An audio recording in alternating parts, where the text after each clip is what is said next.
Digital arrest के मामले में साइबर क्राइम ब्रांच द्वारा खुलासा करते हुए साइबर अपराधी तेलंगाना से एक युवक को गिरफ्तार किया गया, जिसकी 6 राज्यों की पुलिस कर रही थी तलाश। फिलहाल पकड़े युवक से साइबर क्राइम की टीम पूछताछ कर रही है। विभिन्न ऑनलाइन धोखाधड़ी के मामले में साइबर क्राइम की टीम उससे पूछताछ करने में जुट गई है।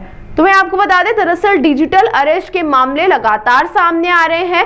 कैसा ही मामला पिछले दिनों सामने आया था, जिसमें सॉफ्टवेयर डेवलपर फरियादी द्वारा साइबर क्राइम ब्रांच में 12 लाख सबसे अधिक की राशि धोखाधड़ी की शिकायत की गई थी। इसके आधार पर पुलिस ने जांच पड़ताल करते हुए तेलंगाना के साइबराबाद में रहने वाले कृष्ण कुमार को गिरफ्तार किया। इससे पहले भी पुलिस द्वारा एक युवक जिसका नाम आनंद कुमार था, जो कि राजस्थान का रहने वाला था, उसे भी पकड़ा गया। पूरे मामले में बताया जा रहा है कर्नाटका, दिल्ली, महाराष्ट्र, तेलंगाना, मध्य प्रदेश के कई लोगों के साथ ऑनलाइन ठगी की वारदात की गई। तो वहीं पुलिस द्वारा 111 बैंक खातों को फ्रीज करते हुए महिला फरियादी के 6 लाख रुपए रिफंड कोर्ट ऑर्डर के माध्यम से करवाए गए थे। फिलहाल पकड़े युवक से साइबर क्राइम ब्रांच तमाम पहलुओं में पूछताछ करने में जुट गई है। क्राइम ब्रांच इंदौर में एक डिजिटल अरेस्ट की एक FIR रजिस्टर की गई थी। 25 मई को ये उसके साथ डिजिटल अरेस्ट हुआ था। इसमें जो फरियादिया है वो बेसिकली डेल कंपनी जो बेंगलोर में सॉफ्टवेयर इंजीनियर का काम करती है, इंदौर की निवासी है और यहाँ पर वर्क फ्रॉम होम कर रही थी वो। और उसके बाद उसके पास एक कॉल आया था। उस कॉल में ये बोला गया कि मैं फेडेक्स इंटरनेशनल कुरियर सर्विस के कस्टमर केयर से बोल रहा हूँ। आपका एक जो पार्सल है वो मुंबई एयरपोर्ट पर पकड़ा गया है, जो कि ताइवान जाना था। फिर हम आपको कनेक्ट करा देते हैं कस्टम के ऑफिसर से, और उनके द्वारा फिर कस्टम के ऑफिसर से कनेक्ट कराया गया। तो कस्टम के ऑफिसर के द्वारा ये बोला गया कि इसमें आपके लगभग इसमें पैन कार्ड है, फर्जी पैन कार्ड है, इसके अलावा कुछ डॉलर्स रुपए भी है।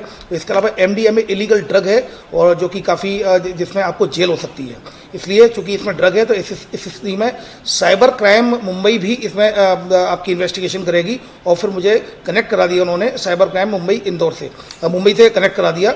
और कनेक्ट कराने के बाद वहाँ से बोला कि आपको तत्काल मुंबई आना पड़ेगा 4 घंटे में, वरना आपकी अरेस्टिंग हो जाएगी, आपके खिलाफ FIR हो जाएगी। तो मैंने बोला कि मैं इतनी जल्दी नहीं आ सकती हूँ। तब फिर उन्होंने बोला ठीक है आप स्काइप वीडियो कॉल पर आ जाए और वीडियो में इन्वेस्टिगेशन होगा। स्काइप वीडियो कॉल पर लिया गया और वहाँ पर एक वर्दी में पहने हुए थे, जिसमें कि उसने अपने आप को DCP बाल सिंह राजपूत बताया। और उसने फिर मुझसे पूरी जानकारी ली कि आपका जो अकाउंट है उसमें मनी लॉन्ड्रिंग का पैसा आया है और ह्यूमन ट्रैफिकिंग भी हुई है। आपका जो आधार कार्ड है उससे काफ़ी इलीगल एक्टिविटीज हुई हैं। इसमें आपके पेरेंट्स को भी जेल हो सकती है और आपको भी जेल हो सकती है। और आप गेट बंद कर लीजिए, दरवाजे बंद कर दीजिए, और आप हमसे बिना परमिशन के इस वीडियो कॉल को काटेंगे नहीं और ना ही वॉशरूम जाएंगे, ना ही खाना खाएंगे हमारी बिना परमिशन से। और मुझे डिजिटल अरेस्ट रखा उनके द्वारा। और उसके द्वारा ये बताया गया कि आपका जो मनी लॉन्ड्रिंग के तहत आपके अकाउंट में, अभी अकाउंट में कितना पैसा है, आपके कितने अकाउंट है। तो उसने बताया कि मेरा एक ही अकाउंट है, कितना पैसा है। तो उसने बताया 12,30,000 के समथिंग पैसा है। तो उन्होंने बोला कि आपको 98% पैसा हमें एक अकाउंट नंबर दे रहे हैं, उसमें जमा करना पड़ेगा। और उसमें जमा करने के बाद फिर हम वेरीफाइड करेंगे। वेरीफाइड करने के बाद लीगल अगर मनी होगी तो आपको वापस हो जाएगी। इस पर से उसके द्वारा फरियादिया के द्वारा विक्टिम के द्वारा 12,10,000 रुपये उसके अकाउंट में जमा करा दिए। जमा कराने के बाद फिर वो उससे बोल दिया कि अब किसी से आपको कुछ कहना नहीं है, 3 दिन तक आपकी ये जांच चलेगी इस पैसे की, और आपने कहीं भी शेयर नहीं करना है। और मैं डर गई थी, उसे फरियादी को द्वारा बताया कि मैं डर गई थी। और 2 दिन तक उसने कुछ नहीं बोला। फिर 3 दिन के बाद उसने डरते डरते अपने पिता को बताया। तब पिता ने बताया तुम्हारे साथ साइबर फ्रॉड हुआ है। इस आधार पर धोखाधड़ी की विभिन्न धाराओं में केस रजिस्टर किया कर इन्वेस्टिगेशन में लिया गया। इसमें पहले जो अकाउंट था VVM इंटरप्राइजेज के नाम से, उस अकाउंट में पैसा गया था।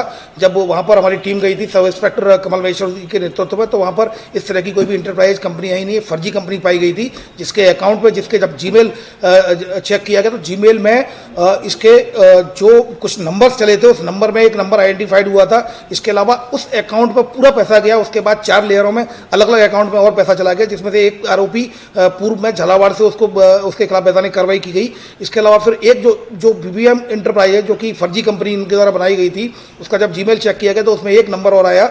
उस संबंध में फिर जब अपने तेलंगाना में साइबराबाद दबिश दी गई। दबिश देने पर एक आरोपी मिला, उससे जब पूछताछ की गई तो उसके द्वारा एक्सेप्ट कर लिया गया। उसके द्वारा ये बताया गया उसका नाम है कृष्ण कुमार। और उसके द्वारा ये बताया गया कि वो इनकम टैक्स ऑफिस में, इनकम टैक्स डिपार्टमेंट में वो जो एक प्यून का काम करता है, एक जो मल्टीटास्किंग स्टाफ के रूप में वो काम करता है।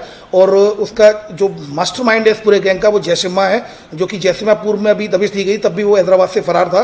उससे जब और पूछताछ की गई तो उसके द्वारा बताया गया उसके मोबाइल का भी उसमें उपयोग हुआ है इस घटना में, और उसके द्वारा बताया गया जैश ए मोहम्मद इस घटना का मास्टरमाइंड है। अलग अलग राज्यों में FIR भी हैं। जो BBM इंटरप्राइजेज है 6 जो स्टेट्स हैं 6 राज्यों में अलग अलग में इनका ऑलरेडी डाटा फ्रीज किया गया है। 6 राज्यों में ये वांटेड है। इसमें फिलहाल इसको के कृष्ण कुमार को अरेस्ट कर लिया गया है, इनसे और पूछताछ की जा रही है। इस पूरे प्रकरण में जो झालावाड़ से आरोपी को अनंत कुमार को गिरफ्तार किया गया था उससे 2 लाख रुपए की रिकवरी हुई थी और लगभग 3.5 लाख रुपए के करीब हमारे द्वारा जो होल्ड करा दिए गए थे। कुल मिलाकर जो 12,10,000 का इनके साथ फ्रॉड हुआ था उसमें से लगभग 5.5 पौने 6 लाख के करीब जब्त किए जा रहे हैं या फिर कोर्ट के माध्यम से इनको वापस दिलवाया जा रहा है। इसके अलावा भी 6 लाख और बचे हैं। जैश ए मोहम्मद की तलाश की जा रही है। जैसे उसकी गिरफ्तारी होगी तो इसमें और भी खुलासा होने की उम्मीद है। इसके द्वारा बताया गया मैं इसका केवल पार्ट हूँ। जैसे मोहम्मद जो अपना जो इसके पास अलग अलग लोग जुड़े हुए हैं जो अलग अलग तरीके से काम करते हैं। मुझे जो टारगेट दिया गया था, मुझे जो अकाउंट नंबर ऑपरेट करने का, अकाउंट को ऑपरेट करने का, वो मेरे द्वारा किया गया था। लेकिन ये अलग अलग टास्क देता है अलग अलग व्यक्तियों को। वैसे पूर्व में ये साथ में ही रहते थे, ये रूम पार्टनर भी था इसका। तो इससे अभी और पूछताछ की जा रही है। फिलहाल इसको आज माननीय न्यायालय के समक्ष पेश किया जाकर पुलिस रिमांड लिया जाकर और उसमें और पूछताछ की जाकर खुलासा किया जाए। आनंद और के कृष्ण कुमार का क्या संबंध? इनका कोई आपस में संबंध नहीं। जैसा कि मैंने बताया जो साइबर फ्रॉडस्टर ऑर्गेनाइज तरीके से काम करते हैं। एक अकाउंट अगर झारखंड का देंगे, दूसरा अकाउंट राजस्थान का देंगे और ये आपस में इनका कोई कनेक्शन नहीं होता। एक अकाउंट उपलब्ध कराने वाला व्यक्ति एक अलग होता है जो सबके अकाउंट उपलब्ध कराता है।